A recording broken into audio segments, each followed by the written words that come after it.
O mundo da Fórmula 1 é o ápice do automobilismo. Um mundo seleto, repleto de glamour, excentricidade e velocidades estupidamente insanas.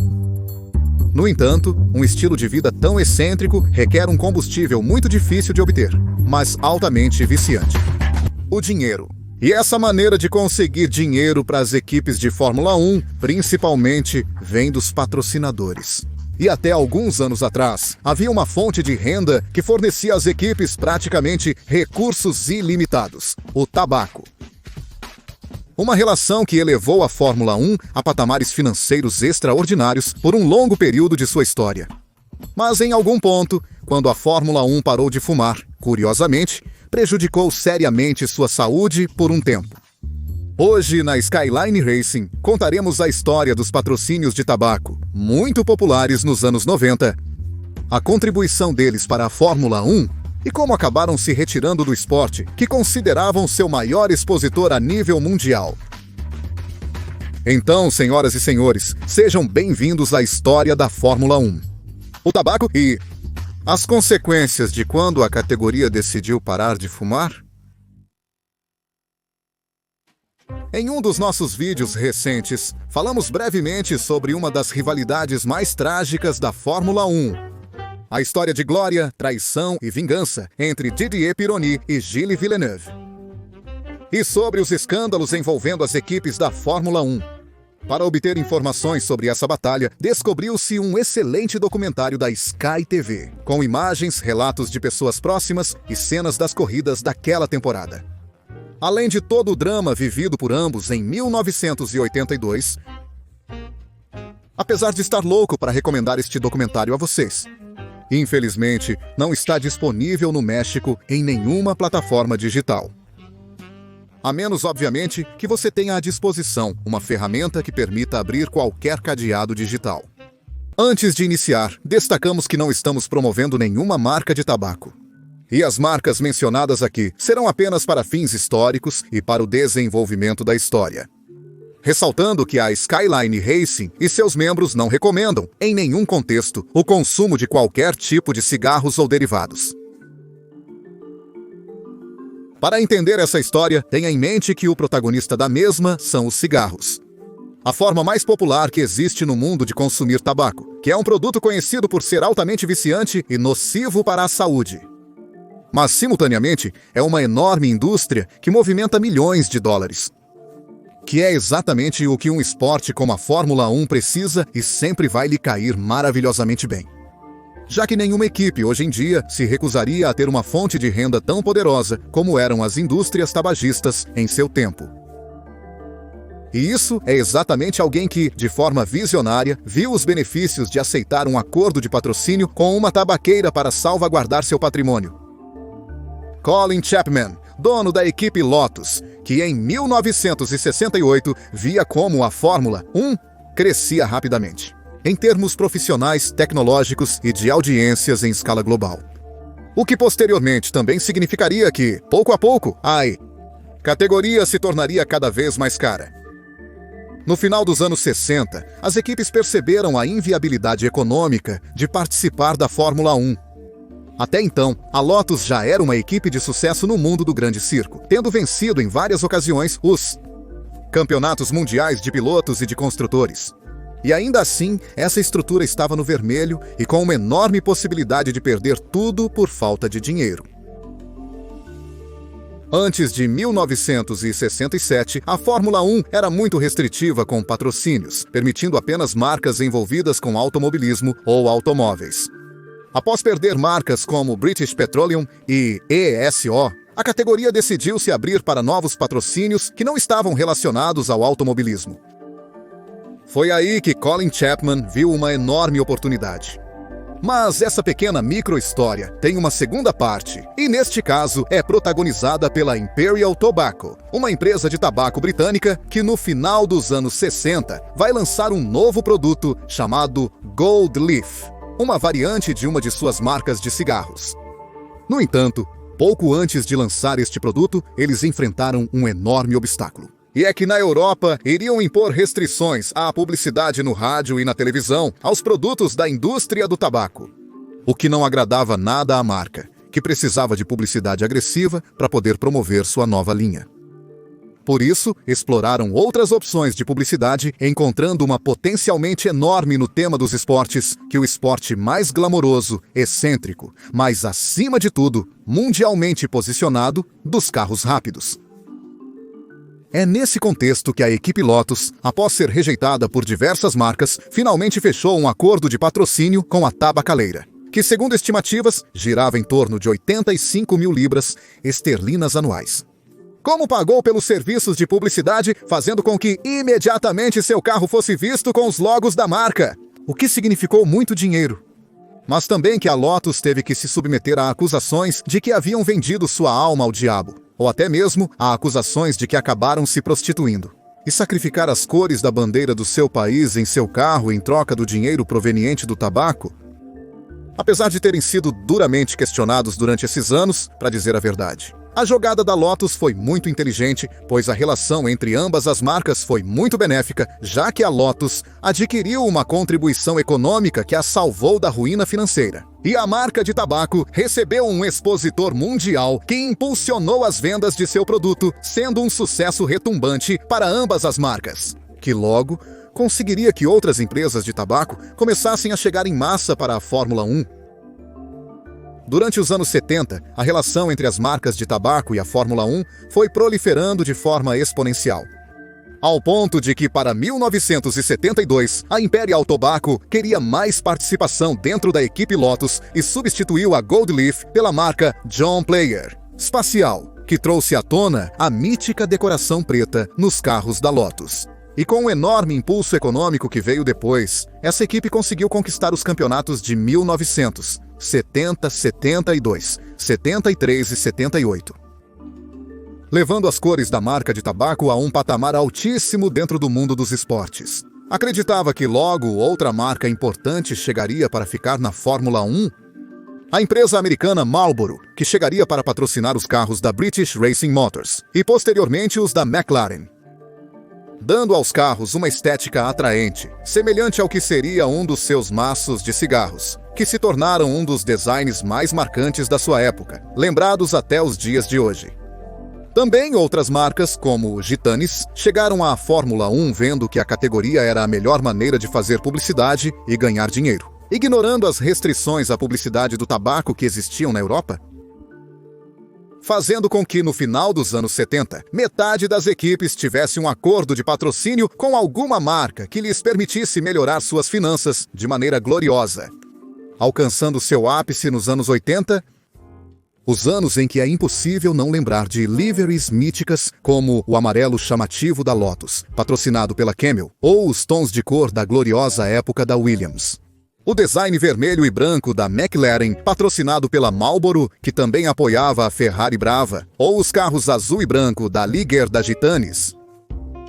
Para este ponto, a equação era simples. Com um acordo econômico com uma tabacaria, as finanças da equipe permitiam obter os melhores acordos, os melhores pilotos, os melhores motores, a melhor equipe e muito mais.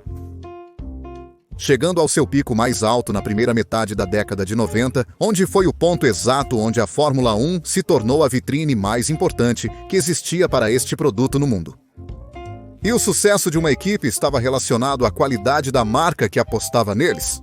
E diante deste panorama, vimos o absoluto desdobramento das tabacarias, e chegaram novos nomes como West Rodmans, Milt 7 e muitos outros nomes que encontraram na Fórmula 1. Uma mina de ouro! Para que entendam a importância da Fórmula 1 para as marcas de tabaco. Barry Hill, um dos fundadores da indústria de patrocínio esportivo na Grã-Bretanha, refletiu perfeitamente o significado da Fórmula 1 para as fabricantes de cigarros. Como ele mencionou, este é um esporte ideal, tem glamour e é visto por todo o mundo. É um esporte de machos e ainda nos dá visibilidade. Parece estar completamente feito para vender cigarros ao mundo. No entanto, quando um relacionamento atinge seu pico, é quase inevitável que venha a seguir uma queda dramática.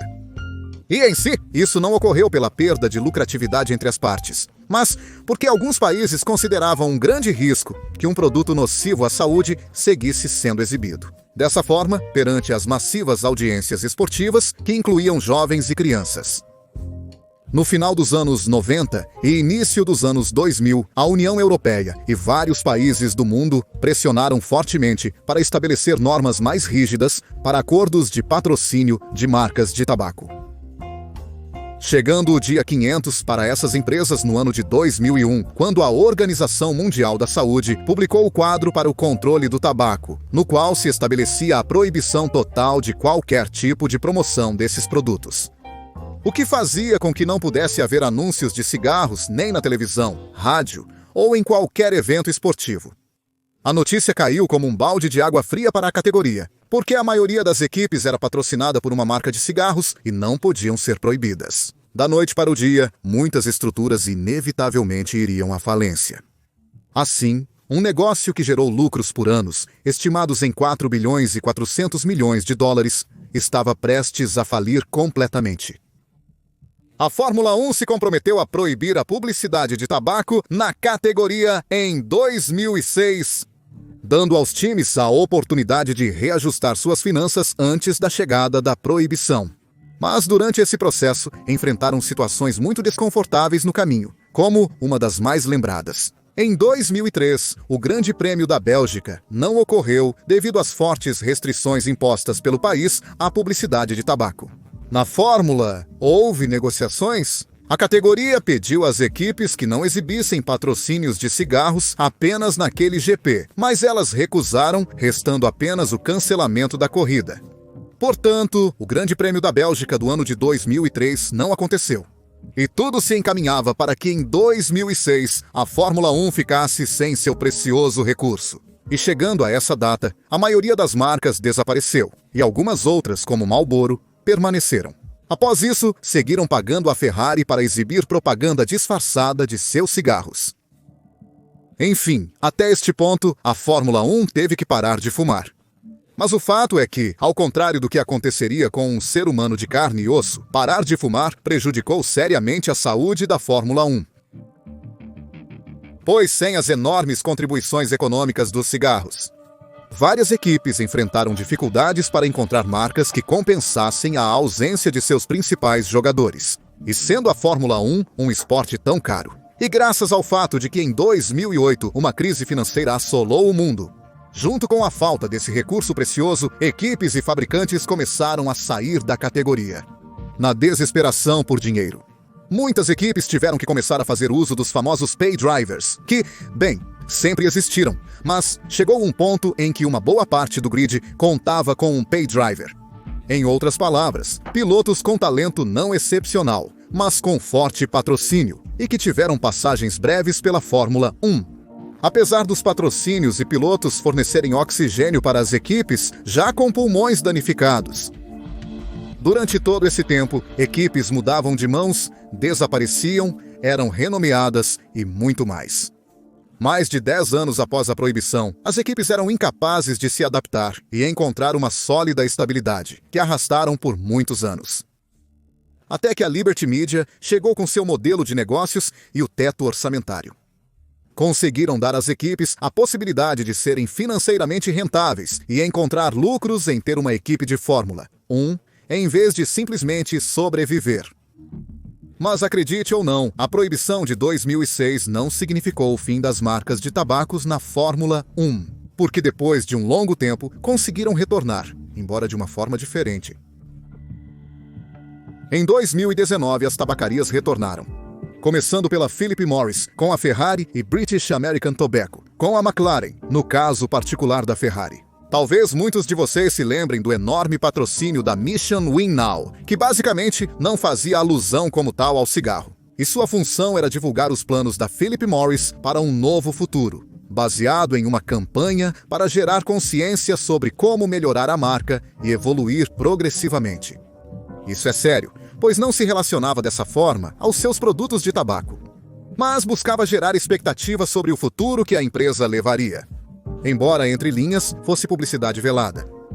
Da mesma maneira, a British American Tobacco colocaria o logo de A Better Tomorrow, cuja intenção era fazer alusão aos seus produtos de risco potencialmente reduzidos. para oferecer aos consumidores de tabaco e nicotina, supostamente, um lugar melhor. Aproveitando também que a British American Tobacco iria investir em inovações, na ciência e na tecnologia, tudo de mãos dadas com a British American Tobacco, que novamente fez o mundo levantar a sobrancelha ao considerar que essas marcas usavam seus projetos como desculpa para promover novamente o tabaco de forma camuflada. Além disso, os cigarros eletrônicos começaram a ter presença no mundo da Fórmula 1, como a marca Buzz, que pode ser vista em alguns carros da McLaren, ou até mesmo a marca Velo.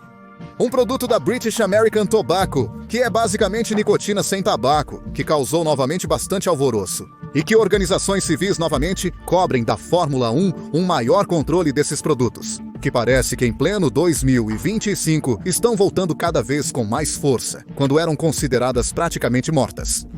Após a proibição da publicidade deste tipo de produtos no ano de 2006. Em conclusão, é inegável que as marcas de tabaco ajudaram muito no crescimento exponencial da Fórmula 1. Com duas estava começando. E, goste ou não, são parte importante da própria história deste esporte, pois foram a chave para que as equipes tivessem um enorme recurso econômico, chegando a quase monopolizar o grid. O mundo mudou, a publicidade desses produtos foi vetada e as marcas se foram, mas não completamente. Algumas tentaram se camuflar por um tempo e gradualmente estão começando a retornar pouco a pouco ao grid. As equipes sempre receberão bem o dinheiro. Aparentemente, essas marcas estão cada vez mais hábeis em driblar as atuais restrições ao tabaco. O que gerou polêmica e que até que seja regulamentado novamente, eles continuarão a se aproveitar disso. Portanto, por enquanto, parece que as marcas de tabaco estão ganhando, a menos que os organismos internacionais tenham algo a dizer. Como aconteceu há quase 20 anos, quando obrigaram a Fórmula 1 a parar de fumar, e isso prejudicou seriamente sua saúde por um tempo. Mas, senhoras e senhores, aqui terminamos esta história da relação que existe entre a Fórmula 1 e as marcas de tabaco. Mas aqui te pergunto, você conheceu algum desses líderes na história da Fórmula 1? Você sabia das grandes contribuições econômicas que ocorreram no passado? E qual é a sua opinião sobre as marcas de tabaco estarem retornando de outras formas à Fórmula 1? Compartilhem suas opiniões nos comentários. Eu me despeço dizendo que se você gostou deste vídeo, nos dê um joinha. Inscreva-se no canal, ative as notificações para novos vídeos e compartilhe com seus amigos. Convido você também a nos seguir no Instagram e Twitter. O link estará na descrição do vídeo. E nos vemos em breve para mais conteúdo neste seu canal de Skyline Racing. Obrigado por nos sintonizar. E até logo.